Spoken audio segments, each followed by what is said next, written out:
Ekitongole ekivunaanyizibwa ku kulondoola omutindo mu bulwaliro obutonotono ki Allied Health Professional Council kikoze ekikwekweto e Kasangati mu disitulikiti y'e Wakiso ku bulwaliro obutali mu mateeka. Wano obulwaliro obuwerako buggaddwa okuli erya Divine Medical Center, Liz Medical Center, First Care Medical Center n'amalala. Amalwaliro gano okuggalwa musangiddwamu abasawo abatali batendeke nga n'abamu bategeezezza nti bakyali mu kusoma nga wali babadde bali mu kwetetenkanya.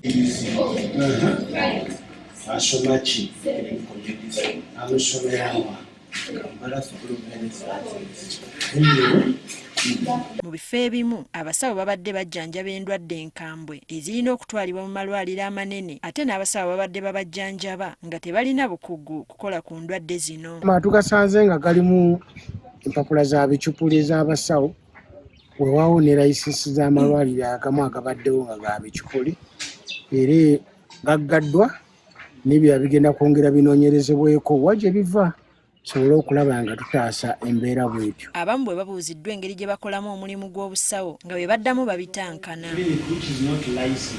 Abalala bo tebalinze binaddirira ne bateekako njabala.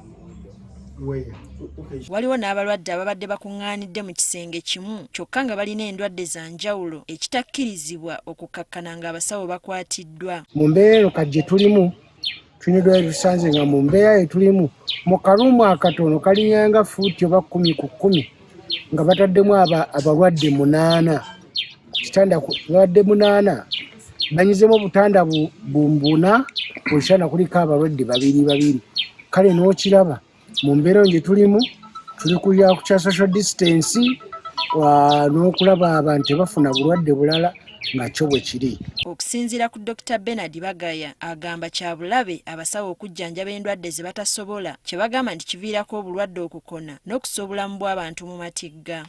Kikizibu tukimanyi nti balemera abalwadde ne balwawo so nga ate omulwadde yandibadde yavuddewo dda wano n'agenda ku mutendera omukola ki okuddako.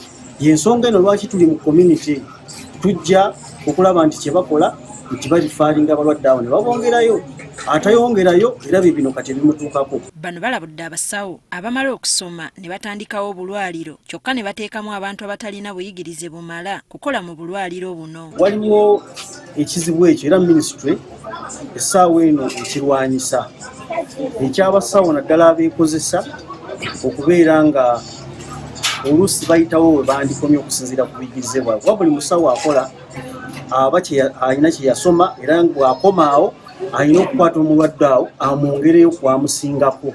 Aba tulimu emitendera, abasawo tulimu emitendera. Ye omusawo nga bwe tulabye empapula ze yasoma naye kati omutendera oguli ogwandibadde gwamusukkulumye nga waliwo either omusawo wano asobola okuhandolinga ekimusukkulumye oba si kyo n'amuwandiikira ebbaluwa nti weeyongereyo mu ddwaliro lya gavumenti oba mu ddwaliro eddala erya Ssekinnoomu naye ng'omuntu oyo mukugu. Beekozesa malwaliro ago abamu bakolera ddala ebintu by'olaba nga tebirina ku mulamwa n'akamu byava dda ku mulamwa nga tebalina na kufumintizibwa kulumirirwa muntu mulala yenna owa bulijjo. Basabye abalwadde okwettanira okuddukira mu malwaliro amanene okufuna obujjanjabi obutuufu. Yalimu teyasoma awantu wakyafu nnyo era tutyayinza okututtira abantu baffe n'embeera ennyingi gy'alimu omulaba nga n'omwoyo gwe gumutambuliraku gwakwongera. Bwe tuviiriddeyo ng'ekikwekweto kikyagenda mu maaso wabula nga bba abakwate batwaliddwa ku poliisi bavunaanibwe. Teddy Nakaliga agaffe eyo ku Spark TV.